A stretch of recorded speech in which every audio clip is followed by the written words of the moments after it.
చిరు అడ్వైస్తో రామ్ చరణ్ వెనకడుగు. ఆ డైరెక్టర్కి నో చెప్పాడట.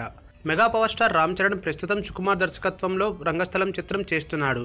దీని తర్వాత డైరెక్టర్ మణిరత్నం దర్శకత్వంలో సినిమా చేయడానికి రామ్ చరణ్ గ్రీన్ సిగ్నల్ ఇచ్చాడనే వార్తలు ఉన్నాయి. అయితే మెగా అభిమానులు మణిరత్నంతో సినిమా గురించి 1-2 సార్లు ఆలోచించుకోవాల్సిందిగా రామ్ చరణ్కి సూచిస్తున్నారట. సుకుమార్ సినిమా తర్వాత వెంటనే మణిరత్నం దర్శకత్వంలో సినిమా చేయడం కరెక్ట్ డిసిషన్ కాదని కూడా వారు వాదిస్తున్నారట. సుకుమార్ మణిరత్నం ఇద్దరూ బ్లాక్ బాస్టర్స్ ఇచ్చేంత కమర్షియల్ డైరెక్టర్స్ కాదని, ఓ వర్గం ఆడియన్స్కి మాత్రమే కనెక్ట్ అయ్యే డైరెక్టర్స్ అని, కాబట్టి సుకుమార్ తర్వాత మణిరత్నం సినిమా చేయడం తెలివిగల పని కాదని మెగా అభిమానులు రామ్ చరణ్కి చెబుతున్నారట. మరోవైపు మెగాస్టార్ చిరంజీవి కూడా మణిరత్నంతో సినిమా విషయంలో తొందరపడవద్దని సూచించినట్లు సమాచారం.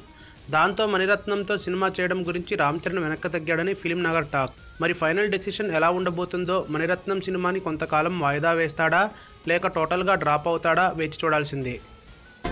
ఈ వీడియో గనుక మీకు నచ్చినట్టయితే లైక్ చేయండి, షేర్ చేయండి, సబ్స్క్రైబ్ చేసుకోండి.